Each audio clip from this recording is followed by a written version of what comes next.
Okay, off we go. So, new section, we're going to talk about section 5.5. Well, that is, we're going to start on 5.5 today. This is another one of these enormous sections. I think it's going to take something like 3 class meetings for us to get through all of this, or at least 2. Well, these are longer lectures. Anyway, it's going to be a while. I want to start off by coming up to this blank space up here and making an observation that's kind of ultimately a little obvious, but I think it's an observation that's worth making. When you have a function that goes one way, sometimes stuff goes the other way. Now let me explain what I mean by this. Let's suppose that I have, x is a function of t. Let's just say, and in particular, let's suppose that this function is g of t is e to the t. And that's what x is. Okay, now with this noted, which direction do points go? Well, points go into the function. They go left to right? T is the input, x is the output. Well, of course it is. That's what it is, right? But check this out. This idea of plugging in. So, for example, let's look at this expression sine x. Right, now that's an expression. That's not a value, that's an expression. And the act of plugging in, now y'all have been plugging stuff in for many years at this point, right? The idea of plugging in is not new. And, well, if you take x equals e to the t and plug that in for x, note that the result is sine of, let's see here, e to the t. Punchline then, the act of plugging in makes expressions go backwards, doesn't it? I know y'all have been plugging stuff in for a long time, but I just want to point out, you probably never thought of this before. I certainly didn't before I got to a higher level in math. But the act of plugging in takes expressions backwards through the function. And there's a name given to this. It's called a pullback. So one way to say this is that when you have a function, points go forward and expressions pull back. So for your consideration, right? That's just that's what plugging in is. Okay, so there's a particular example of this that I think is really important to talk about, and this is the substitution rule. I know y'all know the substitution rule. This is Calc 1. 1 or 2. Anyway, single variable calculus. I know y'all know this. By the way, here it is. This is the substitution rule right there. So hopefully that looks familiar. This is the substitution rule for integrals. So do notice that there are bounds here, right? So t goes from a to b, x goes from g of a to g of b. And again, notice my function is set up. Let's see here, I'll use purple. The function is set up that t is the input and x is the output, just like in the example we looked at a minute ago. So I'm just going to point out that you can think of the substitution rule as a pullback. Because we have this function, x is g of t, that goes left to right. You can think of this substitution rule as saying that when you have an integral on the right, the act of plugging in, right? Notice in my process of plugging in, x just becomes g of t, right? In the act of plugging in, you're pulling back that expression on the right to an expression on the left. Okay, so you can think of the substitution rule as a pullback. Now, again, I know y'all know the substitution rule, and so I'm just going to kind of reinterpret. I'm not going to persuade you that this is true because it's established, but let me interpret a different way to think about it. Y'all probably, if you had a Calc 1, Calc 2 experience, anything like mine, you thought of it as this is a tool for computing antiderivatives, right? It's a method, arguably. Right? But I want to think of it in kind of a geometric way. So when you do this pullback, notice that the dt integral is on that set, right? While the dx integral is on this set. So you can think of this as a relationship between an integral in the the input domain, you might call it. I like to call it the pullback domain. And an integral in the, what you might call the output domain. You maybe call this the original domain. Keep in mind, we're sort of starting with this integral on the right, and we're thinking in terms of pulling it back to the left. Okay, so in particular then, note that the output domain is literally the image of the input domain. Just making observations. Okay. All right. Now, the one little tricky bit, the plugging in part is actually pretty easy, right? There's nothing to it. X is g of t. They just literally stick it in there. That's not a tricky curve. The one little tricky bit is, how do I deal with this? How do I deal with the dx? That's not the same as x, and I guess I could say I plug in, but what does that mean? And notationally, if nothing else, you might persuade yourself that just because of the way we write down derivatives, that maybe dx ought to be g prime dt. Write that down a lot, certainly.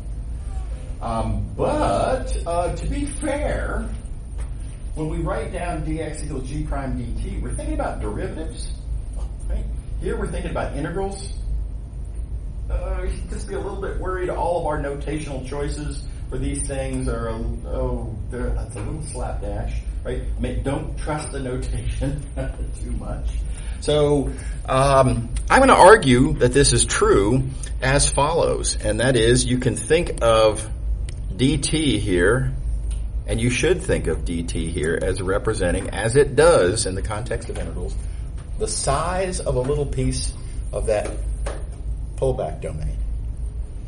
And you can think of this dx right here as representing the size of a little piece of the original, or the sort of the target domain. Okay, and sizes, I make the key observation: sizes represent changes. Right? I can think of dt as representing how much t changes when I move across that little subinterval, and I can think of dx as representing how much x changes. Whoops, wrong color. How much x changes as I move across that little subinterval. And so, what's the relationship between input changes and output changes? The derivative, right? So ultimately, the take that I'm wrong color. The take that I'm giving on why there's a g prime here is because derivatives are the relationship between input changes and output changes. Does everybody buy it? Okay. All right. So now, in some sense, this is all old news, but it's a different take, right? This is a different point of view. You probably didn't think of the substitution rule this way. Why am I inflicting a very particular, specific point of view on this? And it's for the same reason that I always do, right? Is if you look at particular interpretations of single variable stuff that you understand, then you can say, oh yeah, let's just generalize that. And this particular point of view is going to allow us to just say, oh, we could just generalize that whole concept. And the whole concept goes like this, that, look, if you have an input domain and an output domain, the output being the image of the input, then you can pull back the integral. Whoops, color problems. You can pull back the integral. And there's the matter of keeping track of the domains. Yeah, of course. And there's the little matter of the plugging in. Yeah, of course. And really, the only thing that you have to kind of remember, the only thing that isn't just, well, of course, is this factor right here. I like to call this the stretching factor. This represents how much bigger this little piece of output is than that little piece of input, and it's as if it's as if this g function has kind of stretched out the domain by some factor. So, short version, if you want to do a pullback, yeah, go ahead. We can totally do pullbacks, just don't forget your stretching factor. It's as simple as that. Okay, so we're going to do that in 2 dimensions, and here it is. This is what it looks like when you do this in 2 dimensions. Suppose I have some input domain over which I'm computing some integral, and suppose it has some image in the target, so there's this output domain over which there's some integral. And if I'm trying to figure out how to compute this integral, if this is something I need help with in some way, I can't compute this integral. By the way, I hate this domain. Look what a nightmare this does. Think about it, as you slice up this domain, you're going to be hitting corners and side-swiping edges, and this is going to be a nightmare. It's going to be like, I don't know, 3 or 4 different chunks. It can be pretty inconvenient. So, if you have such a case, if you have an integral defined on a domain that is the image of a different domain that you like better, and of course we love rectangles. Rectangles are nice and easy, constant bounds in the iterated interval. Do a pullback.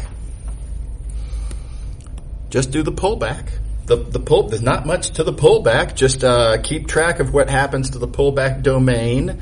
Plug in for your output variables, however they might happen to be functions of the input variables. That's called the change of variables function. Just plug it right on in there. And just don't forget your stretching factor. Right? So there's this, what I'm going to call a stretching factor here. It's the thing, it's the factor by which this output area is bigger than this input area. Right? So by, oh gosh, colors. There it is, blue. By what factor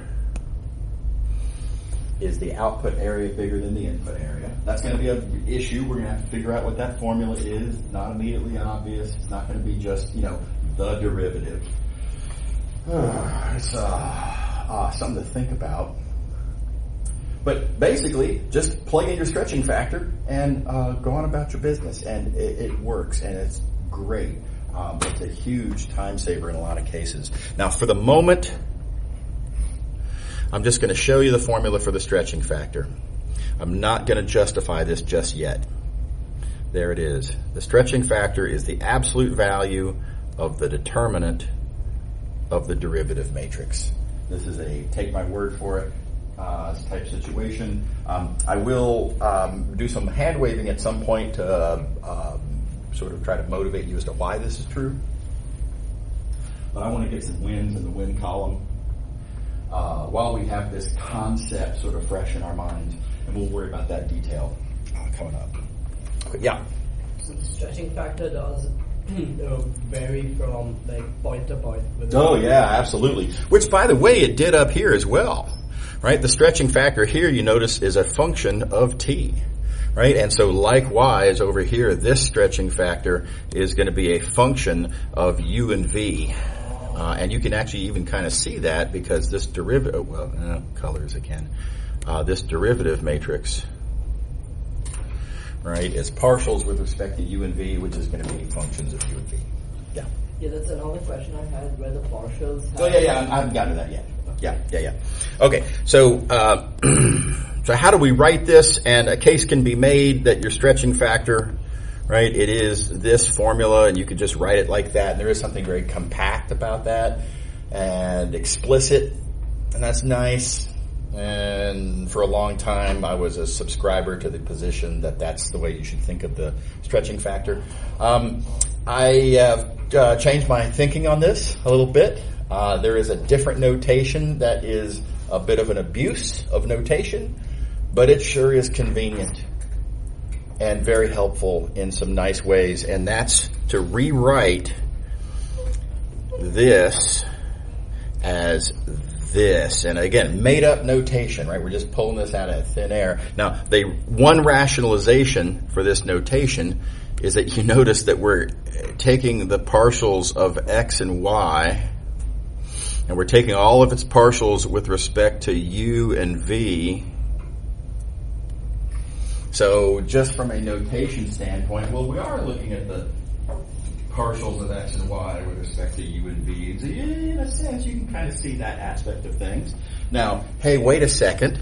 I've written this now as a fraction very importantly, it is not a fraction, right? This thing is deep down a determinant, which is not a fraction, right? It's a scalar.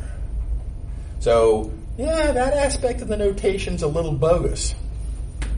So, however, fractions are scalars and determinant is scalar, so in that sense, it's kind of cool. Here's where I can really hopefully make a pitch on this, make a sale, and that is if we just kind of plug in and say, I'm going to write this down for the stretching factor, partial xy, partial uv, and that is what I multiply by my input size to get my output size. Area in the xy plane, of course, is dx dy, and if I look at that, and is this satisfying to write that stretching factor with this notation? Look what I've got written there in blue, and check this out. It's not real, and it's a little icky, and I get the nails on a chalkboard, a little creep out every single time I do that. But here's the thing, this will always go the correct direction. If you commit this little math crime and do a fake, totally illegitimate, but seemingly kind of in the right direction cancellation, as if that's a thing, as if this really were a fraction, as if this really were a thing that you could cancel with this thing, it'll always have you going the right way. So, pretty handy, really, if you get right down to it. And we're going to see some situations where that's going to pay off really nicely. So that's one of the motivations for writing it like this. Now again, that's all nonsense, but it's very convenient nonsense. So, okay. Alrighty, let's do one. I'm going to, here we go.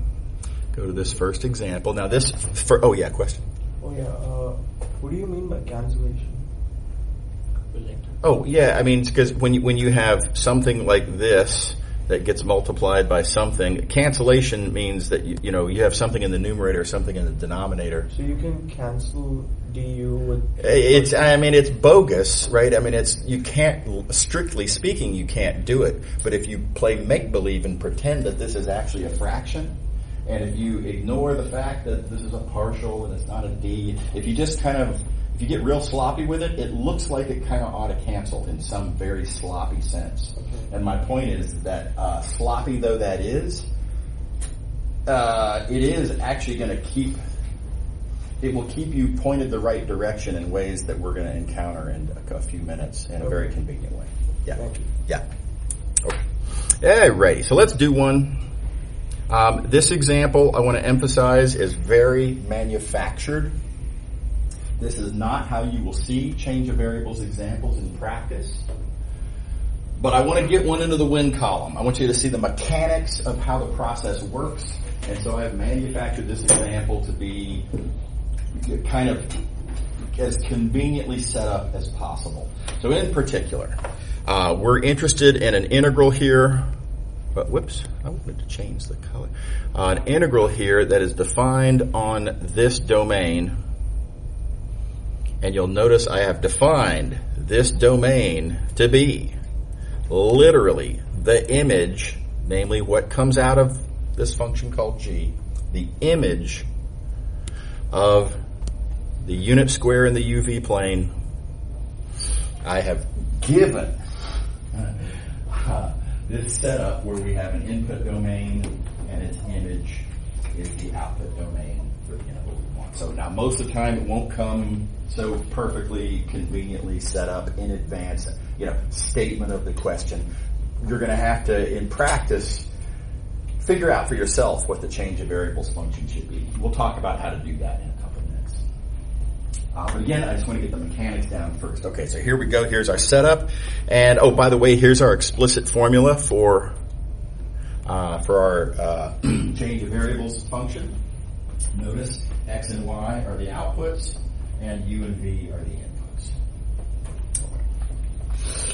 Alrighty. Hang on. Coming back up here. We know we're going to have to compute our stretching factor. Our stretching factor is this, which is computed by this. So I'm going to have to compute the derivative matrix.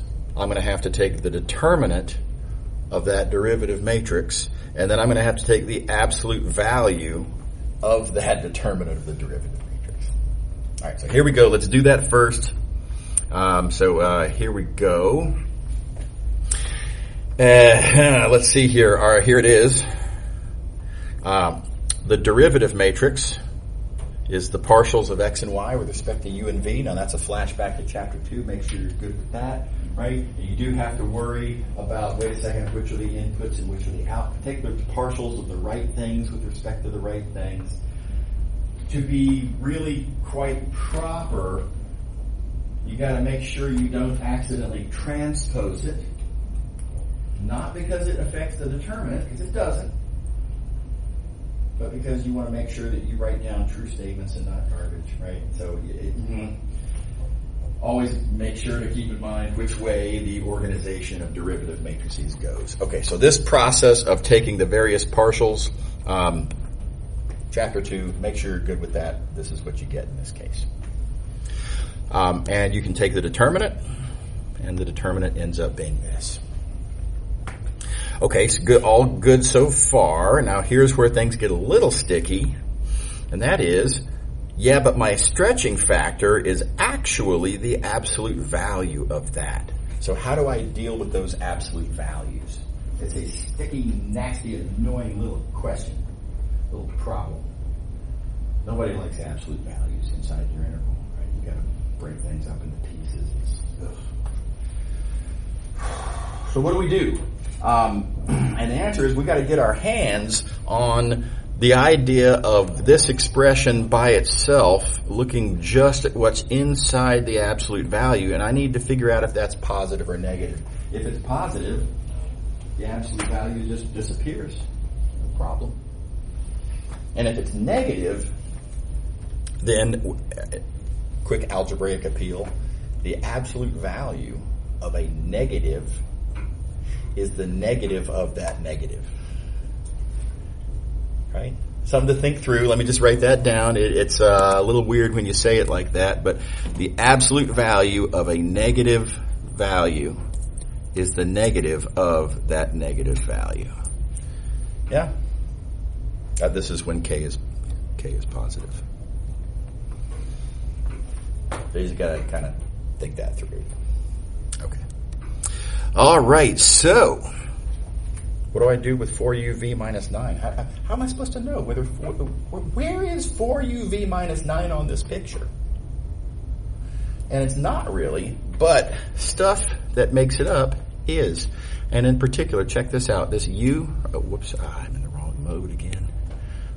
This u right here, u is on our picture. There it is. And check it out. In my pullback domain, u is always between 0 and 1. Right? It's right there in my picture. Right? When I'm taking my original integral, I'm pulling back. Everything's going to be rewritten in terms of u's and v's. My new integral takes place on this pullback domain, for which u is always between 0 and 1. Because I can see it right there in the domain. And then likewise, v here. Let's see here, this V right there. Well, there's the V axis, and check it out, and my pullback domain V is always between 0 and 1. And that makes this a pretty easy analysis. 4uv is never bigger than 4 because of the domain. And if 4uv is never bigger than 4, when you subtract 9, it's never greater than minus 5, which means it's always negative. And again, the negative of a negative, let's see, the absolute value of a negative is the negative of that negative. Everybody good? Okay. So it's a tricky little bit, but something you got to think through. Okay. All right, it's all over with shouting at this point. So we say the magic word, change of variables. Areas in the XY plane are stretching factor that I just computed times areas in the UV plane. There's our stretching factor work. What's the deal with X and Y? Where'd all of these X's and Y's go, and what happened with all these other U's and V's? Well, don't forget, X is the first output. That means, and it says so right here, X is literally the first output from your change of variables function. And so that X becomes that. That's the plugging in. It's literally just plugging. That's straight up given the formula for X in terms of U and V, and I just stick it on in there. So there's no tricky curves there. That just is what it is. Right? And likewise for Y. And we now have done the pullback. And this integral that we started with doesn't look that bad until you see the shape of the domain, at which point you realize that's a bummer of an integral because, if I started slicing this up, I'm going to hit two corners, no matter which way I slice, which means this is actually three separate integrals. Right? Nobody wants that. And by doing the pullback, we now have a new integral whose domain is this pullback domain that, of course, we like much better. And you can quibble and say, well, yeah, but look how ugly the integrand is. Yeah, okay, well, small price to pay.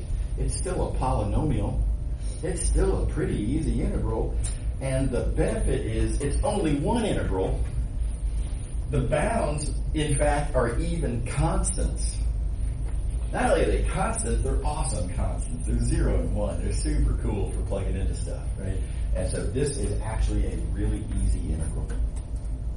We turned a nightmare, well, let's not overstate it. We turned a problem into an easy integral. Everybody see the process? Sort of the mechanics of it all? Yeah. Yeah.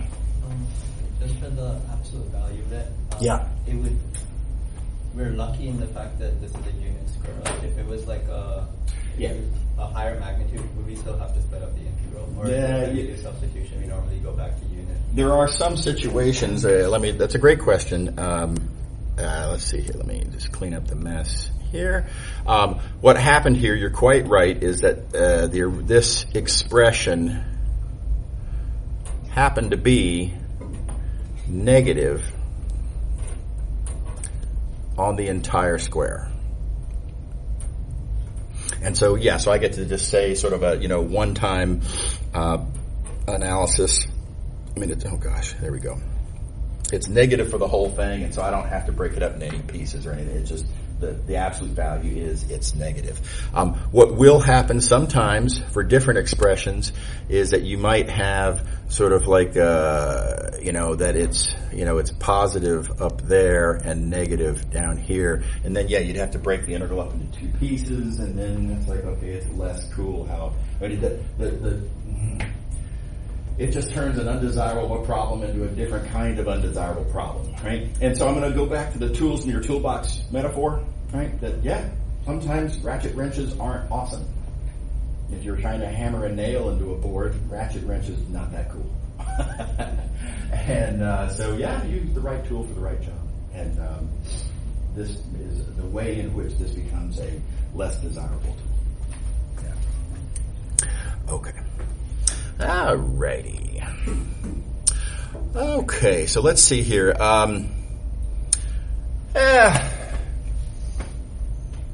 Keep in mind we're pulling back. When you're pulling back, you're undoing what the function does. Right? And so you do have to keep in mind everything kind of goes backwards. So, for example, if what your change of variables function does to points, like here, if your change of variables function adds a comma b to input points, then in the undoing process, it's going to actually sort of pull. When you do the pull back, you're going to be undoing the addition of A comma B, and so it's actually going to sort of translate it in the opposite direction in the pullback. So we're going to see an example kind of like this in a moment. And then likewise for other kinds of things, if the function stretches, then when you undo that, when you pull back through the function, it effectively is going to squish as you pull back. And likewise, if what the function does is a counterclockwise rotation, then what it does when you pull back is a clockwise rotation. So there is this undoing sort of, aspect of things. Okay. All right. Now let's keep that in mind. And now we're going to solve this problem here. So again, we're given some integral. Again, it doesn't look that bad until you get a load of the domain, and the domain is this square with certain key points as its corners, and those points as its corners. My domain actually looks like this, and I think that's a pretty terrible domain.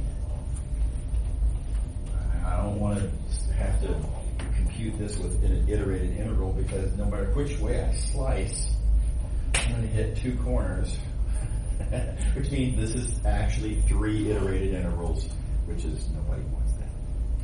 Right? Okay, in this question, this is actually a kind of a realistic type question. Notice I didn't give you the change of variables function. No freebie on this one. I just say, here's the integral. Help me out. Right? So we're going to have to decide for ourselves what a good change of variables function would be. And so keep in mind what a change of variables function does. The change of variables function is going to take whatever my pullback domain is going to end up being, and it's going to do whatever you got to do to the pullback domain to produce the new domain. And I'm going to say it this way. I like this square here. I think that would be a fabulous pullback domain, and I draw it over here just kind of as a visual aid. It's actually in the UV plane, but just for visual convenience, I'm going to draw it on the right. What would I do, right? What transformation do I apply to that yellow square to produce the actual original domain that I'm actually dealing with? What do I got to do to this yellow square to produce that blue square? Well, I need to rotate counterclockwise. Okay. So, how do you do rotations? Well, remember, rotations are linear transformation. Whoops, wrong color again. Rotations are linear transformations. Linear transformations are represented by matrices. Matrices are understood by columns. Columns are the images of the standard basis vectors, and you got to go through and do all that linear algebra, a little bit of trig. Make sure you can do that.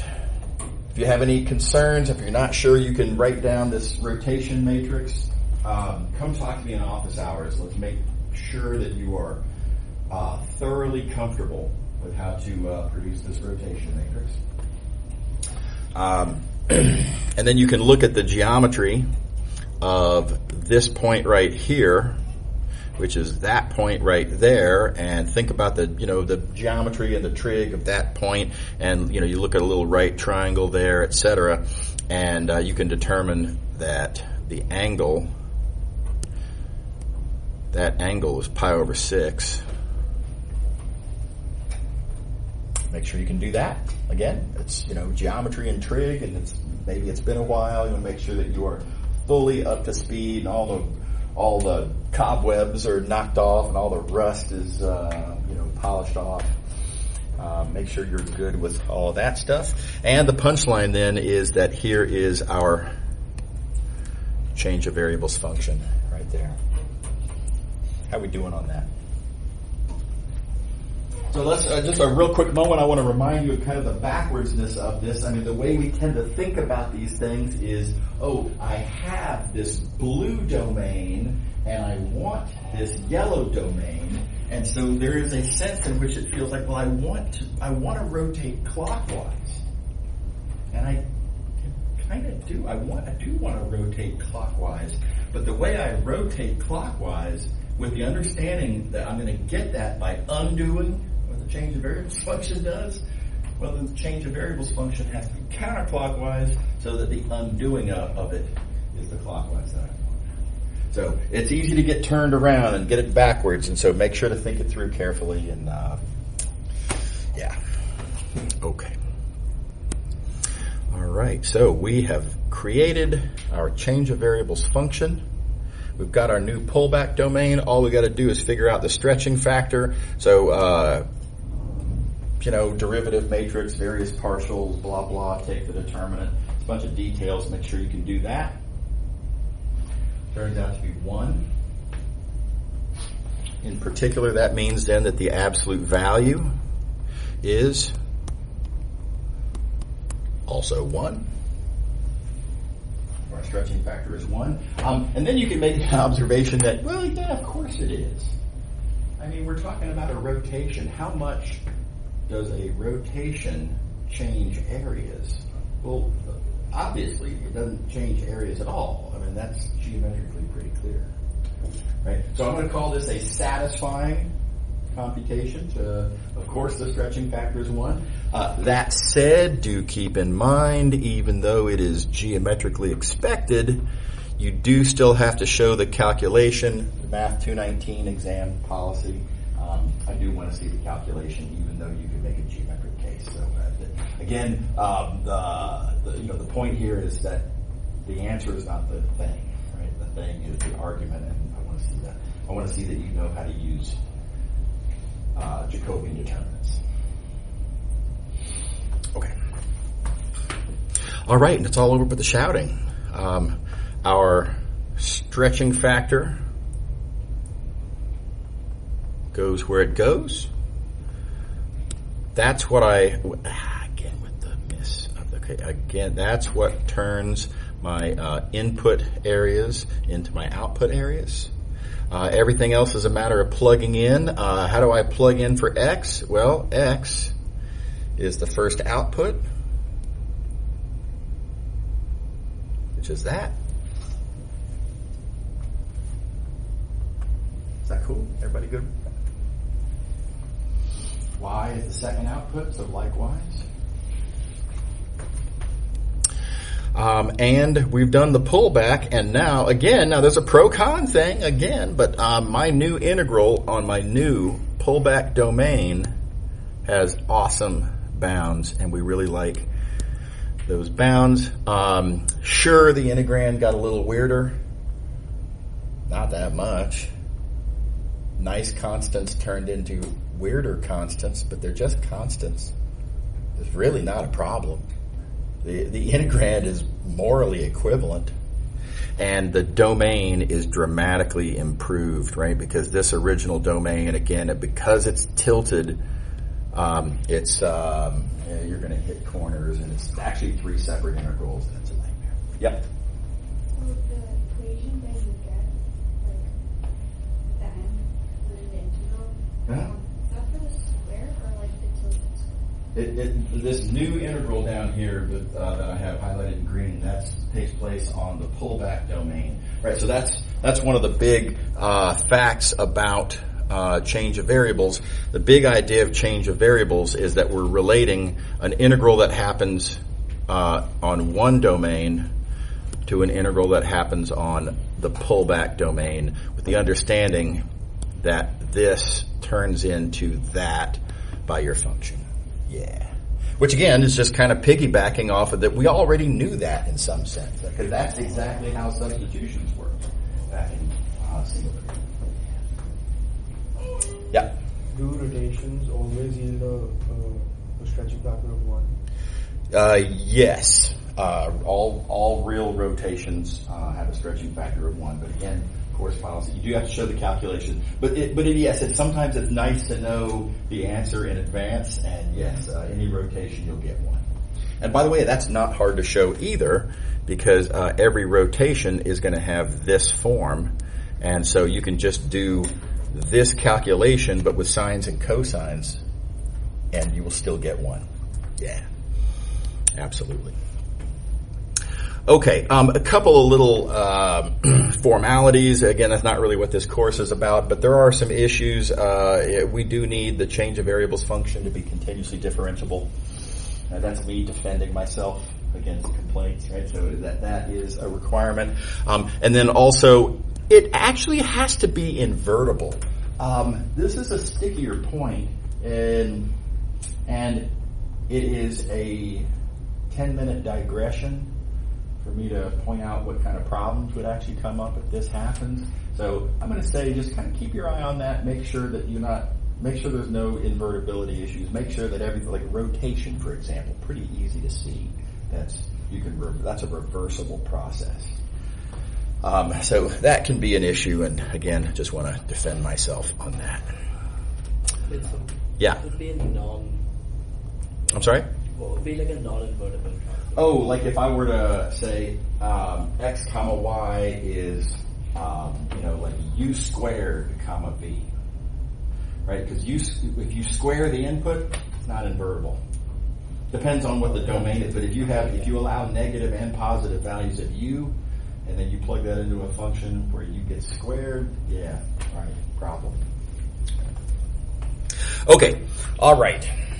Now here's a trick that's extremely handy, and this is a situation where this fake fraction notation really shines really nicely.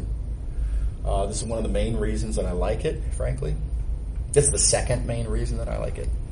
And so let's talk about, if this is your change of variables function, and here's our formula for our stretching factor, and let me point out what that means is I'm taking the partials of the output variables with respect to the input variables. So that's really the point.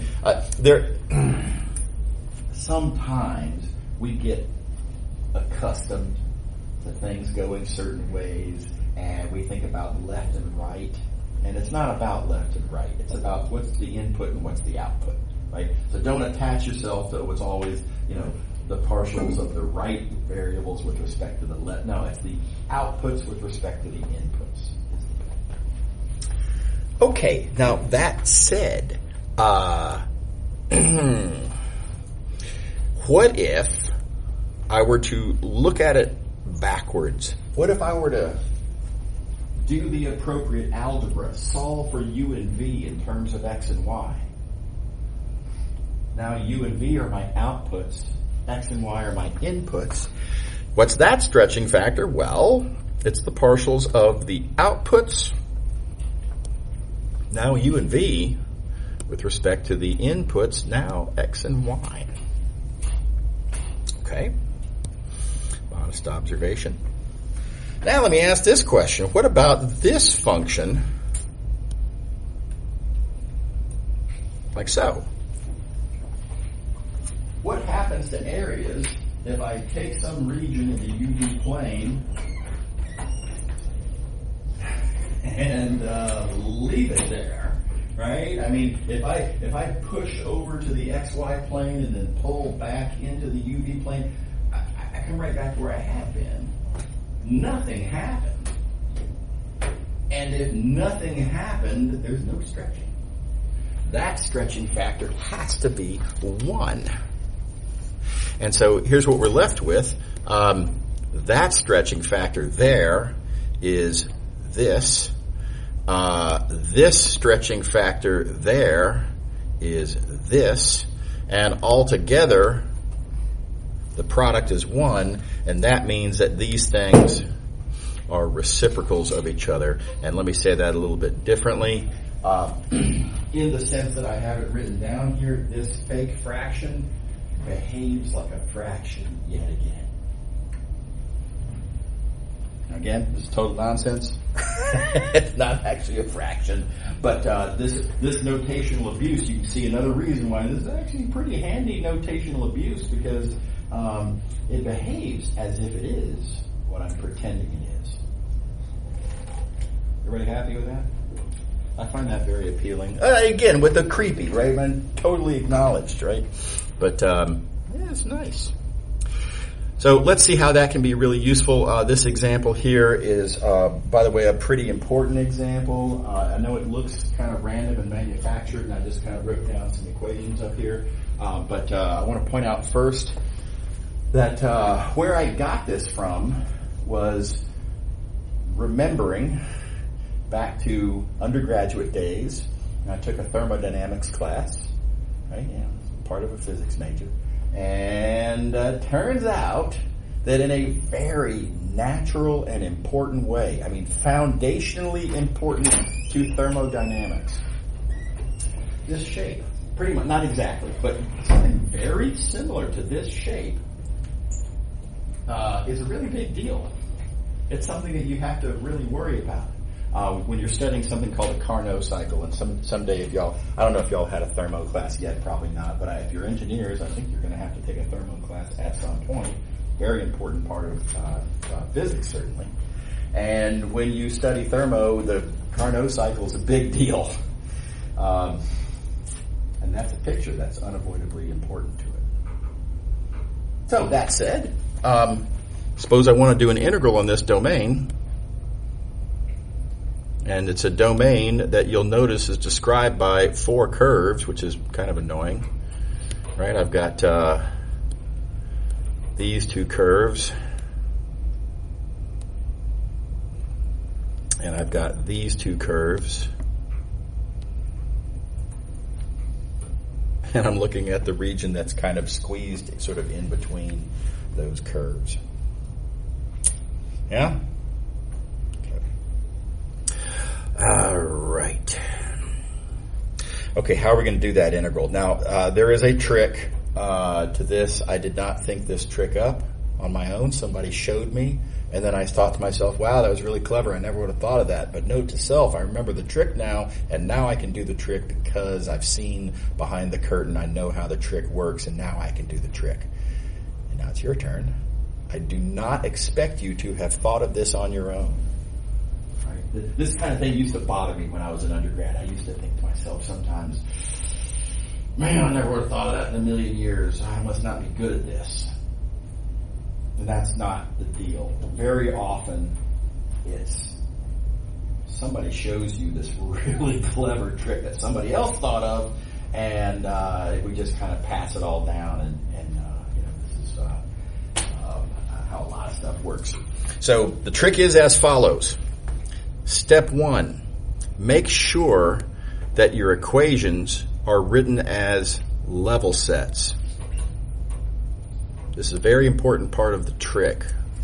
Make sure your equations are written as level sets. If they're not written as level sets, then rewrite them. Do whatever little algebraic manipulations you have to turn your equations into level sets specifically. Trick part number 2. Whatever this function is, whose level sets give you your first curves, make that function u.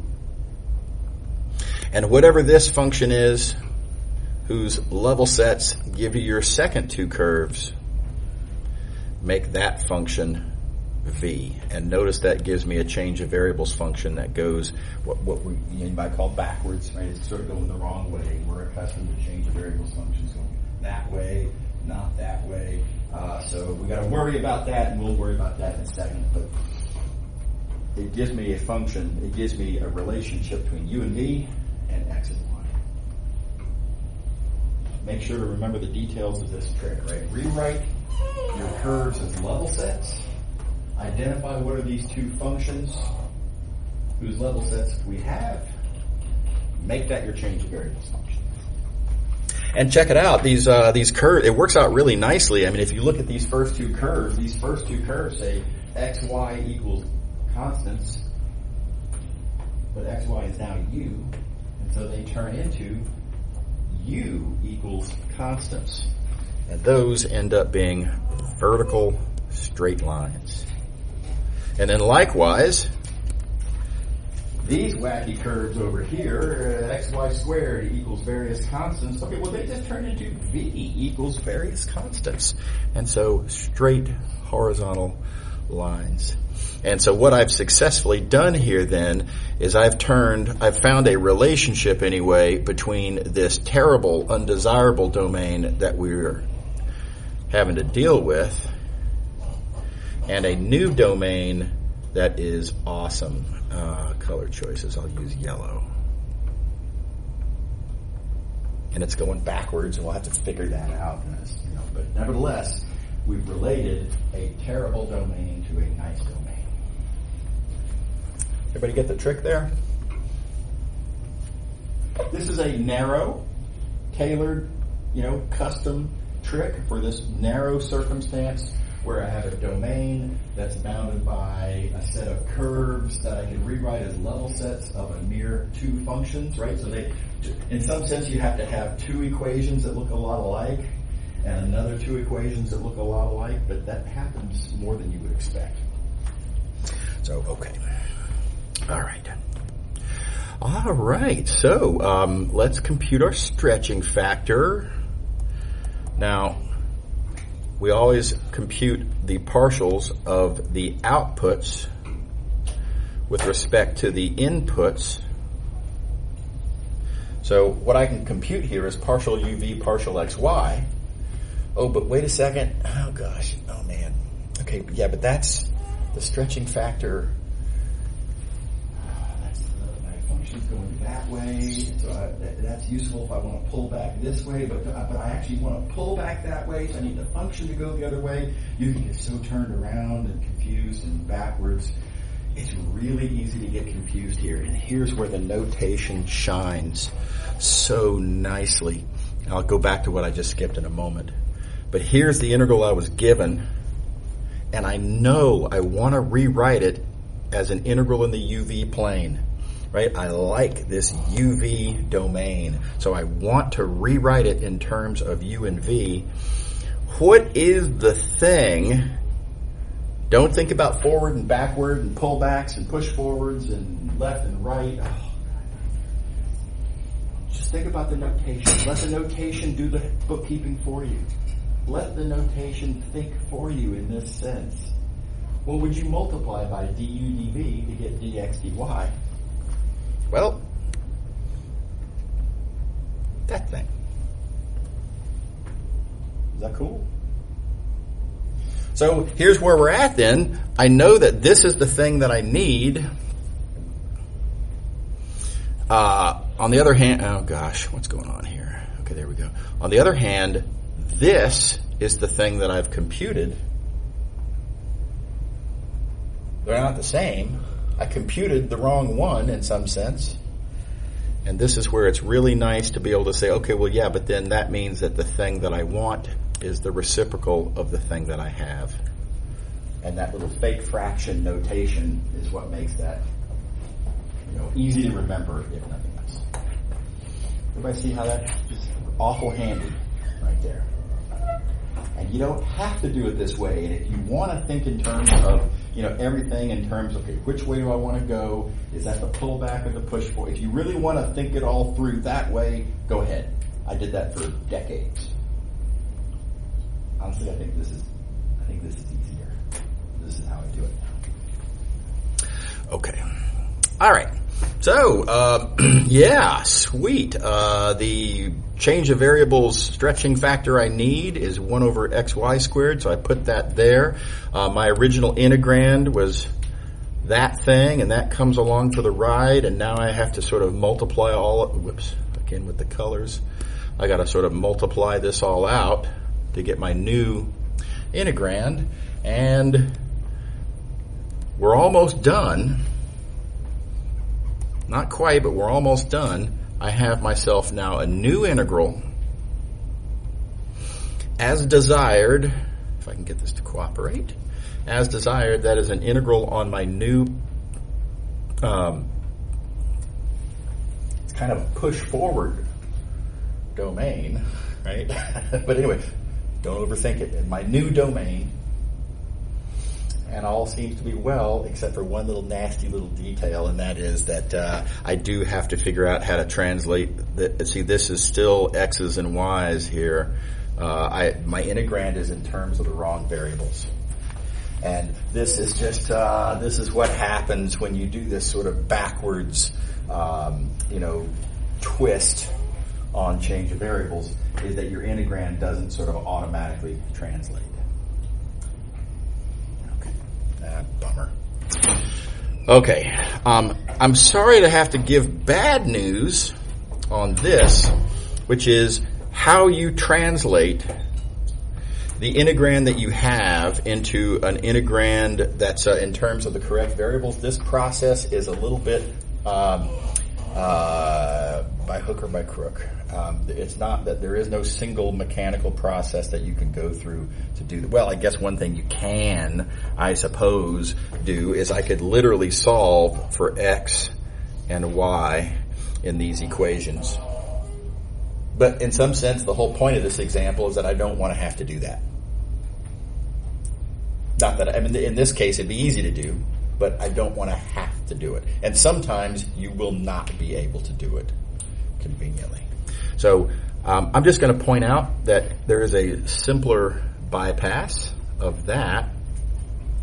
And that simpler bypass is to recognize I don't actually technically need to understand either x or y. I just need to be able to understand this fully simplified new integrand written in terms of x and y. That's all I really need to know how to translate. I don't need x specifically, and I don't need y specifically.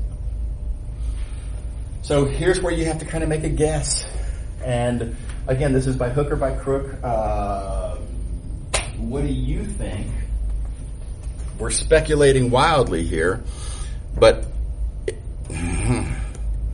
I've got this product of powers of x and y, and I want to rewrite it in terms of u and v.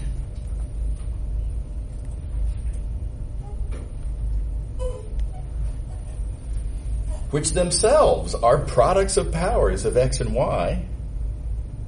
All right, now, so for rhetorical purposes here, I'm going to ask the question, what do you think I would need to do to products of powers of x and y to produce a different product of powers of x and y? And I'm just thinking out loud here, but here's my thought is that if I take these products of powers, and if I take a product of powers of those products of powers, I would guess that I would get a product of powers. Right? Everybody see the... Now, I speculated that what I have in purple there, I made that up. I pulled it out of thin air, basically motivated by the observation that, well, I'm starting with products of powers and I'm ending with a product of powers, and this seems like it ought to work. This is a little bit of guesswork you're going to have to do every time. I mean, what this purple relationship between the u's and v's and the integrand that you're dealing with, tailor it to the circumstance. It's going to be different every time. Now, once you've got your form speculated, then it's just a matter of kind of multiplying it out and playing the game. This, of course, is that, and this, of course, is that, and that means that I kind of need for this power of x 7 to be a plus b, and I kind of need this power of y 1 to be a plus 2b, and now you got a little system of equations which you can solve, and you found a and b. And don't forget that xy is u, and xy squared is v. So when you found a and b, you have found how to rewrite the integrand that you have that you don't like in terms of u's and v's. Everybody on board? Is that cool? Again, it's different every time, by hook or by crook. Think strategically. I think this was the good strategy at this for this problem. And you just gotta kind of, give it a try every time. Okay. All right. Now, we've got some wins under our belt. We've got three wins under our belt. I feel like we kind of got the vibe of where change of variables comes, how change of variables works. So let's ask the question now, where does the stretching factor formula come from? And the broad strokes are, here's my input area, that's a little rectangle. Here's my output of that, some parallelogram. And the big idea is I just want to know that is what times this. And I'm going to get that by computing that output area. And chugga, and after you're done computing that output area, it's going to, as you see how this works out, it ends up being a factor times the input area. That factor, of course, you will recognize is the stretching factor formula that we wanted to motivate. So this is how the calculation goes down, and it all boils down to just computing the area of this parallelogram. You compute this area and do a little algebra. There's some detail, well, there's some significant details in there. The idea I want to point out for y'all to think through is that notice I compute that area by understanding these edge vectors. These edge vectors are images of these edge vectors. And you can explicitly see that right here, right? With the derivative matrix times input vectors gives me output vectors. And then I just have to take these output vectors, make them my columns. Areas are determinants, absolute values, and algebra. I'm going to let y'all fill in the rest of those details. That's the broad strokes there. Okay. All right. 3 dimensions, great news. It's exactly the same. Oh my God, so the same. Input domain, output domain, related by a change of variables function. Plugging in is pulling back. Yeah, you got to keep track of your stretching factor. The stretching factor formula is still the absolute value of the determinant of the derivative matrix. It's the same formula for morally equivalent reasons. And the only difference is that derivative matrix is now a 3x3 matrix instead of 2x2. And the same little shorthand notation with the same kind of faux cancellation. Look at the willies, but same basic little memory trick. Right? So really, really similar. And let's take a moment to appreciate how awesome this is. Look at this domain. It was a nightmare. This is a legit nightmare. If you had to slice that up as an iterated integral, you're going to be hitting corners and side-swiping faces and side-swiping edges and it's unthinkable how many different pieces you would have to deal with there. Okay. All right. Now, I'm going to show you an example of this in action. We do have a little bit of a preview theorem here. Neat fact, this is easily checked. Make sure you can do this. I encourage you to check this for, let's say, a 3x3 example, just to make sure that you totally see how this works, but you don't have to do it in general, whatever. But when you have a linear transformation, the matrix that represents the linear transformation is also the derivative matrix for that transformation. It's worth a little quick check. So again, write down some linear transformation. Let the matrix be like A, B, C, D, E, F, G, H, I, something like that. And then just write down the derivative matrix, and sure enough, that's what you get. Okay. All right, so let's see a 3-dimensional change of variables with this in mind. This is a cool example.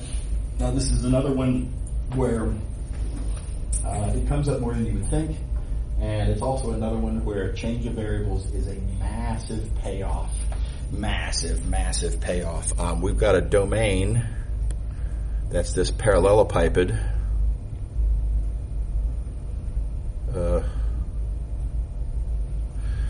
Something like that, defined by 3 edge vectors. That, and that.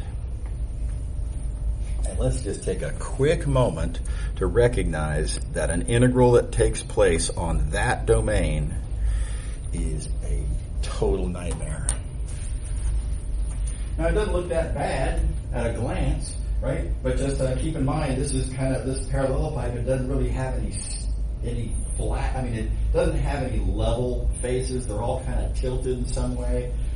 There's a total of 8 corners. No matter how you slice it, one of those corners is first and one of those corners is last. That means you're going to hit 6 corners in the middle. Right? And every time you hit a corner, you get a whole new iterated interval. So that means you're going to have 7 iterated intervals. That's just for starters. Because each one of those cross sections, not a rectangle. Some of them are triangles. Some of them are hexagons. You got to think that one through. You got in fact, some of them are hexagons. It's preposterously inconvenient. There's like 20 or 30 different iterated intervals to be computed if you do this the old-fashioned way. Everybody see how that's just intractable? Forget about it. I mean, you can't. Oh my God. Okay, well, so here's the cool trick. Super cool trick. I wish I'd thought of this myself. I didn't. Somebody showed me. Now I'm showing you. So again, don't set the bar too high for yourself. Don't feel bad if you think, man, I never would have thought of that. I didn't think of it either. Somebody showed me.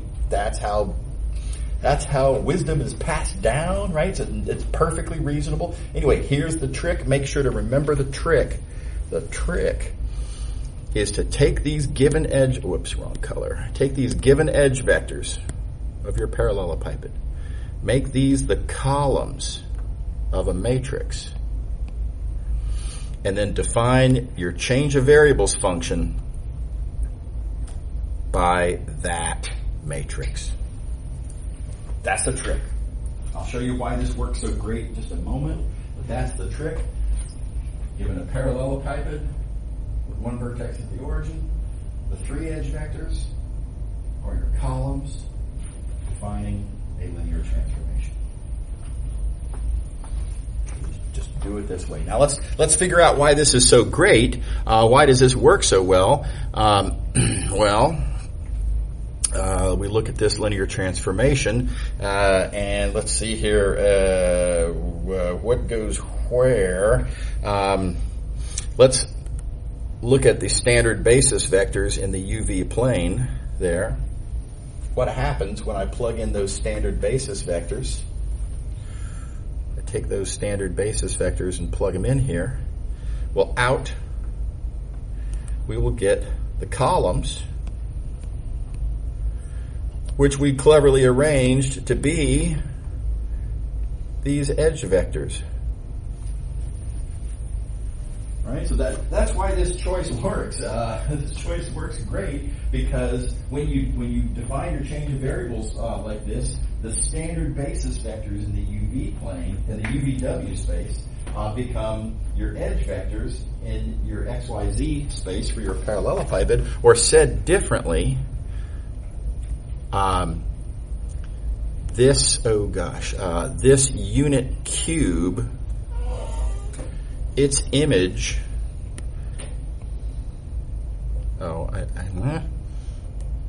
its image is the parallelepiped that I had in the first place. Or said differently again, this horrifying parallelepiped domain pulls back to the unit cube. Everybody's favorite domain for triple intervals, right? 0 to 1, 0 to 1, 0 to 1. Can't beat it. We just turned a question that would require 20 or 30 separate iterated intervals that I wouldn't even be able to start until I did a whole lot of painful geometry. We turned that into a single iterated interval with zeros and ones as the bounds. So massive, massive victory here for change of variables. Is that cool? All right. There's other details on this. I'm going to let y'all read the rest of those details. Think it through. If you have questions, come talk to me, of course. And the last 5 minutes, I want to talk about the next part of this section, which is we're going to talk about how to do integrals in different coordinate systems. And the very first thing you should be thinking to yourselves is, what does that even mean? What do you mean doing an integral in a coordinate system? We know how to do integrals on domains, but every integral we've ever done, you're using rectangular coordinates because that's intrinsic to how we do iterated integrals. Right? So we're going to have to make sense out of what that means. My favorite way to go into this is to think about coordinate systems as functions. You may recall back in chapter 1, right? Section 1.7, I think maybe. This was the point of view I gave you for polar coordinates. You should think of polar coordinates as a function. And specifically r and theta are the inputs to that function, where x and y are functions of r and theta. And I make now the modest observation. That's 2 variables in and 2 variables out, and that is a change of variables function. And it turns out, so not only can I view this as a change of variables function, it turns out that this is extremely commonly a fabulous change of variables function. Really nice in a lot of circumstances. So ultimately that's going to be our process. And I'm going to make the same observation kind of in parallel for the other coordinate systems that we have. So cylindrical is a function, and it's a change of variables function. Spherical is a function. 3 in, 3 out, you could use that as a 3-dimensional change of variables function. And details will follow, of course, but it's going to end up being really, really nice. Now, you got to compute your stretching factors. These are calculations that everybody should do once in their lives. I did mine. It's your turn. I think you should crank these out. The first 2 are pretty straightforward. It won't take you a minute. Right? It's a little hairier when you're doing spherical, but it's not that bad. You should definitely do this calculation. It's very reasonable. It'll take you 5 minutes. Pythagorean identities are going to come up significantly. Make sure you can do this. And then we just have to worry about absolute values. And we got to take these one at a time. But how am I going to deal with the absolute values here? This stretching factor is R. If I just make the promise, if I choose, not that I have to, but if I make the choice that I'm going to only look at positive values of R, then those absolute values go away. Now that's a choice. It's a free country. You don't have to. If you want to deal with absolute values, it'd be a weird choice. I don't know why you do that to yourselves. But you can. It's legal. It's fun. But what we're talking about here, don't do that. That's silly. So this, by the way, is why in a lot of situations they present it as R is supposed to be positive. And I think that it gets overplayed a little bit. It doesn't have to be positive. Until you're doing a change of variables, there's really no particular reason to make this restriction.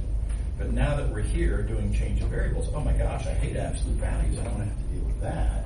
And so now this choice, R positive, makes sense. So likewise for cylindrical, same deal. R is the problem. So let's choose to make it positive so the absolute values go away. And here's where a lot of students get it wrong. Common misunderstanding. A lot of people just kind of think by analogy and figure that, rho is kind of like the R. Right? If you're using the physics convention for spherical coordinates, it's literally written as R. But that's not the rule anymore. Because the thing that we need to worry about being positive isn't that. It's not rho. It's rho squared sine phi. That's the thing I need to worry about being positive. I need to make a choice that will ensure that that thing in green is positive. What choice can I make that will ensure that that thing is positive? It's got nothing to do with rho. Rho could be negative. Cool. We're going to square it. Doesn't make any difference. Right? So the choice that we make here is about the phi. And you can see this is the choice I have to make to ensure that that expression will be positive. If I always choose phi be between 0 and pi, then sine phi will never be negative, and again, all good, and the absolute values go away. So that's that choice. Make sure to not whoopsie that. Now, the good news is the choice that you have to make is the choice that's the most convenient anyway. Right? This is already our favorite values of phi, 0 pi. So just make sure that you promise that you will do exactly what you wanted to do in the first place.